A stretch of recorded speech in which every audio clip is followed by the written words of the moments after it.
थोड़ी सी जानकारी दूंगी उल्लू के ऊपर।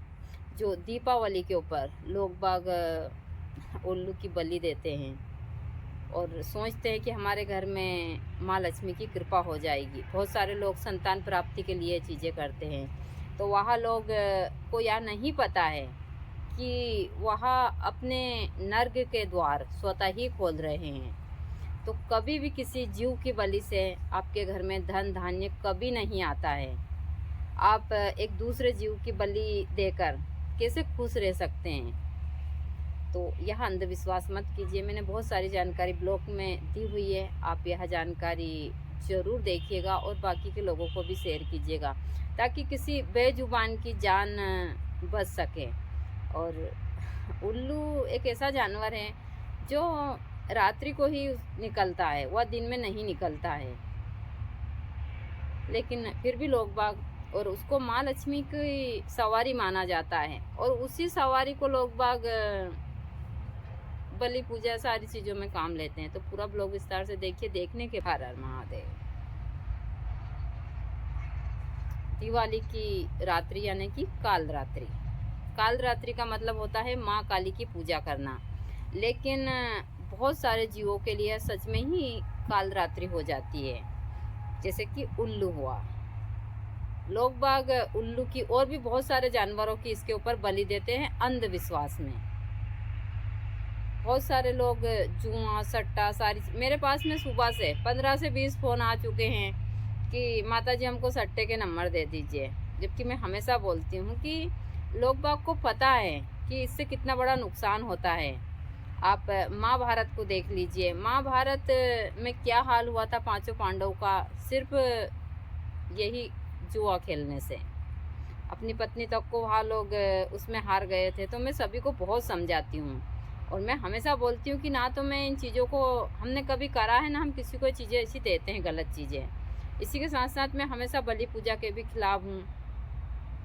तो जब दीपावली आती है तो एक जीव है जो है उल्लू। नवरात्रि जैसे ही खत्म होती है और उस जीव के ऊपर खतरा मंडराना चालू होता है, लोग बाग उसको पकड़ना चालू कर देते हैं और उसको फिर मार्केट में बेचते और खुलेआम बेचता है वहाँ, और लोग बाग उसकी बलि देते हैं। लेकिन मेरी ये समझ नहीं आता है कि लोग बाग, चाहे आप उनको तांत्रिक, मैं तांत्रिक नहीं बोल सकती, वहाँ यह जो सही तंत्र के ज्ञाता है वहाँ ये क्रिया कभी नहीं करते हैं। यहाँ आती है मेली विद्या में, और जो राक्षस प्रकृति के लोग हैं भाई उनको तो गलत क्रिया के लिए चीज़ें कर रहे हैं ना। तो पहले कुछ राक्षस प्रकृति के लोग थे वहाँ ये क्रिया करते थे, अब ये कुछ लोग इस हिसाब से करते। लेकिन एक सही साधक यह कार्य कभी नहीं। भाई आप में हिम्मत हो और आप में आपके गुरु और आपके इष्ट के प्रति श्रद्धा होगी तो आप कोई सी भी साधना हो उसमें सफलता प्राप्त कर सकते हैं। और यदि आप गुरु से बेईमानी करेंगे, सारी दुनिया से झूठ फरेब सब कुछ करेंगे और फिर आप जीवों की बलि देंगे, तो आप स्वतः ही अपने लिए नर्क का द्वार खोल रहे हैं। यह 100% सत्य है। जो लोग भी यह क्रिया करते हैं, देखो जाना सभी को, यहाँ रहने कोई नहीं आया है, सबको पता है।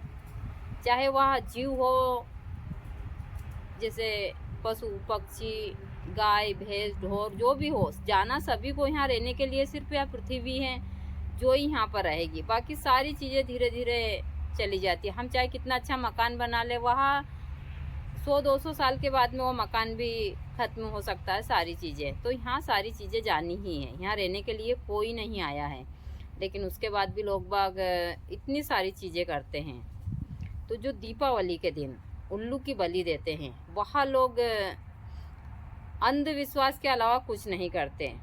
हमारे यहाँ भी उल्लू था, हमने उल्लू को 3-4 महीने घर पर रखा। हमारे किसी ने हमको ऐसे, तो भाई हम जिस क्षेत्र में है तांत्रिक में, तो लोग बाग सोचते हैं कि यहाँ भी ऐसे काम करते होंगे, बहुत सारी चीज़ें हैं। गुरुजी के साथ मैंने अभी इसका फ़ोटो भी डाला, क्योंकि हमने 2004 में हमारे घर के ऊपर किसी ने छोड़ दिया था, और हम गांव के लोग हैं तो हमारे यहाँ तो यहाँ घर के ऊपर आकर बैठना बोलना सारी चीज़ें चलती रहती हैं इन लोगों की, ऐसा कुछ नहीं है। या जिस पेड़ में बच्चे वगैरह देते हैं, तो यह तो आम बात हो गई हमारे यहाँ। तो वह हमारे यहाँ रहा था 1-1.5 महीने, इससे भी ज़्यादा रहा होगा, मुझसे ठीक से अभी याद नहीं, क्योंकि काफ़ी समय हो गया। किसी ने हमारे घर छोड़ दिया था उसको, क्योंकि गुरुजी को पहले से ही सारे जानवर पसंद थे। तो किसी को ने कहा कि उनके गुरुजी को पसंद है, तो जब गुरुजी इतने क्षेत्र में नहीं थे, हाँ बाकी काफ़ी काम करते थे गुरुजी, वही गड्ढा खोदा खादी का काम जब हमारा सब चालू था, तो हमने उसको रखा सारी चीज़ें। हाँ, उल्लू की साधना होती है, इससे मंत्र का उच्चारण किया, इसको एक थाली में बिठाया जाता है और इसका उच्चारण और पूजा पाठ कर फिर इसको छोड़ दिया जाता है। ऐसा नहीं है कि आप इसकी बलि दो, बलि बिल्कुल भी नहीं, क्योंकि हम इसको माँ लक्ष्मी के रूप में पूजते हैं। और जब उल्लू प्रसन्न हो जाता है तो माँ भगवती और माँ लक्ष्मी ऐसे ही प्रसन्न हो जाती है, क्योंकि वह माँ लक्ष्मी का वाहन है। फिर लोग बाग इसकी बलि क्यों देते हैं? यह सिर्फ एक अंधविश्वास है और कुछ भी नहीं, और इससे कुछ भी हासिल होने वाला नहीं है आप लोगों को। आप लोग यहाँ अपने दिमाग में अच्छे से बैठा लीजिए, जो लोग भी यह क्रियाएं करते हैं। और मैंने देखा यहाँ लोग ऐसा नहीं है, जो इन उल्लू को देने वाले तो ऐसे ही मजदूर यहाँ लोग पकड़ कर लाते हैं, लेकिन जो इनको खरीदते हैं वह अच्छे जैसे बड़े लोग खरीदते हैं कि उनकी फैक्ट्रियाँ अच्छे से चले, उनका धंधा बिजनेस जो भी, क्योंकि अंधविश्वास में करते हैं सारी चीज़ें। लेकिन वहाँ लोग यह नहीं सोचते कि हम स्वतः ही अपनी सारी चीज़ें बंद कर रहे हैं। इसलिए दीपावली के ऊपर आप अच्छे तरीके से उसकी पूजा पाठ कीजिए, उसको प्रसन्न कीजिए। और वो मांसाहारी जानवर है, वो सड़ी हुई चीज़ खाता, जैसे सड़ा हुआ चूहा खाता है, वह सड़ी हुई छिपकली खाता, सड़ा मांस खाता है। इसीलिए लोग बाग उल्लू का मांस नहीं खाते हैं, क्योंकि उसका मांस इतना बदबू करता है बहुत ज़्यादा। तो लोग बाग कहते हैं ना कि उल्लू का मांस किसी को खिला दिया, वह बोल नहीं रहा, बहुत सारी चीज़, तो ऐसा नहीं है।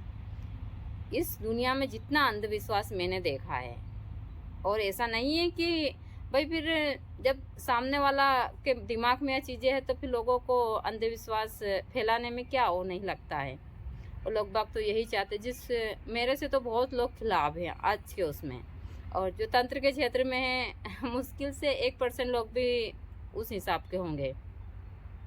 जो मेरा तो इस क्षेत्र में कोई सपोर्ट ना मेरा कोई मित्र है, सारी चीज़ें मैं खुलकर बोलती हूँ। हम गुरुजी और हम दोनों पहले से यही सारे काम कर रहे हैं इसी हिसाब से, तो ज़्यादातर लोग हमसे जुड़ते भी नहीं हैं, क्योंकि हम सत्य बोलते हैं। जो सत्य बोलता है उससे कोई जुड़ता भी नहीं है। और इसी हिसाब से मैं आप लोगों को जो जानकारी देती हूँ, तो आप कोई भी हो, ऐसी बहुत सारी वनस्पतियाँ वो ले सकते हैं आप। और आपके जैसे कि बहुत सारे बांधे हैं जिनको आज निमंत्रण देकर आप, तो आप सोच भी नहीं सकते आपका कौन सा फ़ायदा हो जाता है। लेकिन आप जो यहाँ उल्लू हुआ, मुर्गा हुआ, बहुत सारी जो बलियाँ इस दीपावली पर देते हैं, तो आप माँ लक्ष्मी को प्रसन्न नहीं करते हैं, आप उनको रुष्ट करते हैं। और रुष्ट करने के बाद में आप जो उन जानवरों की बलि देते हैं और उनके साथ जो बर्बरता करते हैं, वहाँ बहुत बड़े पाप के भागीदार बनते हैं।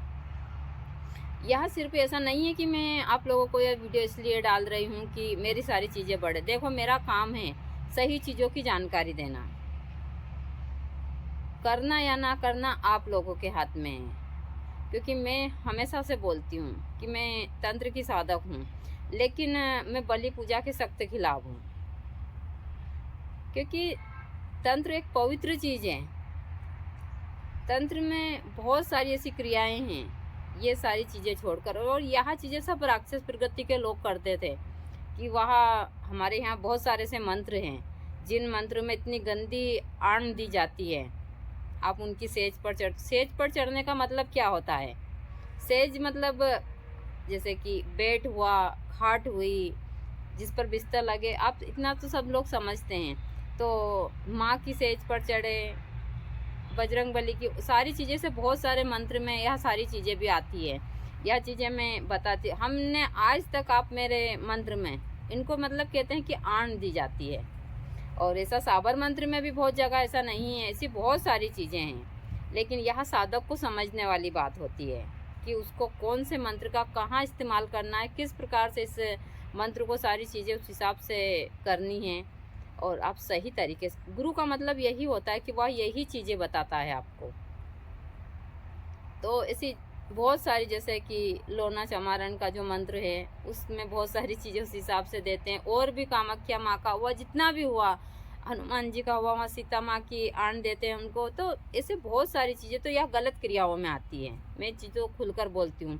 आप मेरे मंत्र में, मैं कहीं कोई सा भी मंत्र किसी भी उस हिसाब से उच्चारण करूँ, आप कभी भी मेरे मंत्र में पूरा मेरे वीडियो देख लीजिए, कहीं इस प्रकार की मैंने चीज़ें नहीं दी हुई है। क्योंकि ऐसी बहुत सारी चीज़ें तंत्र में जो आपको एक गुरु ही समझा सकता है, और इसीलिए गुरु की आवश्यकता पड़ती है। और कुछ गुरु भी ऐसे हैं जो अपने शिष्य को अंधविश्वास देते हैं, मैंने अच्छे से देखा है। और सबसे बड़ी गलती गुरु की होती है, जो अपने गुरु को इस रास्ते पर धकेलता है। वो जब वह शिष्य आपको पिता के समान समझ रहा है और पिता से भी बढ़कर, तो आपका फर्ज बनता है कि उसको सही रास्ता दिखाए, ना कि उसको नर्क के द्वार खोलने के लिए उसको प्रेरित करें आप। तो आप इस दीपावली के ऊपर ऐसी बहुत सारी वनस्पतियाँ ले सकते, बहुत सारी साधनाएं जो कर सकते हैं। आप हवन पूजन कीजिए, आरती कीजिए, माँ को प्रसन्न कीजिए। मेरे पास आज सुबह से कितने ही फ़ोन आ गए कि माता जी हमको सट्टे के नंबर दे दीजिए, बहुत सारी चीज़ें। ऐसा नहीं है, हमारे जो शास्त्रों में बहुत सारी वनस्पतियों के बारे में इसका लेख दिया गया है कि आप इस नक्षत्र में लेते हैं तो आप, जैसे कुश्ती जीतने वाला हुआ, सट्टा वाला हुआ, बहुत सारी लॉटरी खुलने वाली, ऐसी बहुत सारी। लेकिन मैं इन चीज़ों की जानकारी नहीं देती। या गलत है तो गलत है, वही हम हमारी चीज़ें उस हिसाब से करने के लिए इन जानकारियों को नहीं दे सकते। बहुत सारे ऐसे नक्षत्र है जिसमें बहुत सारी वनस्पतियाँ ऐसी ली जाती है, वह रखने से बहुत सारी चीज़ें होती हैं। तो तंत्र में बहुत सारी चीज़ें हैं, लेकिन तंत्र को भी लोग बाग ने अंधविश्वास में बहुत सारी चीज़ें कर रखी है। तंत्र में किसी जानवर को नहीं छोड़ा। और यहाँ सारे मैंने जैसा कहा कि राक्षस प्रकृति में आता है, कौवा हुआ, कबूतर हुई, उसके बाद में ये उल्लू, बकरा, बकरी, यहाँ सारी चीज़ें तो है ही। मेंढक हुई, मेंढक की चर्बी के बारे में तंत्र में साफ लिखा है कि पैर पर आप लगा लो तो आप पानी में नहीं डूबते, पानी पर। लेकिन ऐसा कुछ भी नहीं होता है, मैं गारंटी लेती हूँ इन चीज़ों की। जैसे कि दो मुंह वाला जानवर जो है वह चकलोन, उसके बारे में बहुत अंधविश्वास है। लकड़ी है, डाल है, मतलब बहुत सारी चीज़ें हैं जो तंत्र में अंधविश्वास पर ही चलती है, और लोग बाग अब भी इस पर चलते हैं। मैं इतने सारे वीडियो डालती हूँ, इसमें मेरे बहुत सारे लोग खिलाफ भी हो गए, और वहाँ लोग उस हिसाब से, लेकिन मुझे कोई और थोड़ा नुकसान मुझे पहुँचा सकते हैं, और मैं मृत्यु से तो डरती नहीं हूँ। आज आनी है तो अभी आ जाए, मुझे इस बात का कोई वो नहीं है। हाँ, मैं ये चाहूँगी कि मैं चीज़ें सही से देकर जाऊँ, और लोग बाग इसका अच्छे से इस्तेमाल करें बाद में। और अंधविश्वास से मैं कुछ लोगों को निकाल रही हूँ, तो यह मैं अपने आप को सौभाग्यशाली समझूंगी। चाहे भैरवी साधना के ऊपर बहुत सारी गलत चीज़ें चलती है, और लगभग खुलकर बताते हैं, लेकिन उनका कोई विरोध उस हिसाब से। और उनके मैंने देखा है, उनके लाखों मिलियन तक उनके वीडियो जाते हैं, और वह सब चीज़ उस हिसाब से देते हैं। तो जनता ही इसमें की है, तो उनको क्या हुआ? जिस हिसाब से वह परोसते हैं सभी को, जनता उसको चटकारे लेकर खाती है, तो सामने वाले को क्या जा रहा है उनकी तो सारी चीज़ें कमाई ऐसे ही हो रही है। तो ऐसी बहुत सारी चीज़ें हैं तंत्र में जिनका हमेशा ध्यान रखना चाहिए और फिर करना चाहिए। तो इस दीपावली के ऊपर आप ध्यान रखिए। यदि आप अपने किसी भी ऐसे लोगों को देखिए, यदि उनका थोड़े दिन अच्छा भी हो जाता है मान लो, लेकिन फिर जो उनकी बर्बादी आती है वो बड़ी ही सुनानी तरीके से आती है, सब कुछ तबाह कर ले जाती है। तो कभी भी आप लोग यह चीज़ें मत कीजिएगा। और भी मैं आगे आप लोगों को जानकारियाँ देती रहूँगी। मेरी बातें लोगों को लगती तो बहुत बुरी है, लेकिन फिर भी बहुत सारे लोग, ज़्यादा नहीं तो लाखों लोगों में से 1-2 हज़ार, 2-4 हज़ार लोग ही सुधर जाएगा, तो मैं अपने आप को धन्य समझूंगी कि जो मेरे अंदर कुछ मुझे ईश्वर ने यह चीज़ें दी है, मैंने तंत्र में जो चीज़ें की वो किसी के काम आई। तो आगे भी मैं आप लोगों को इन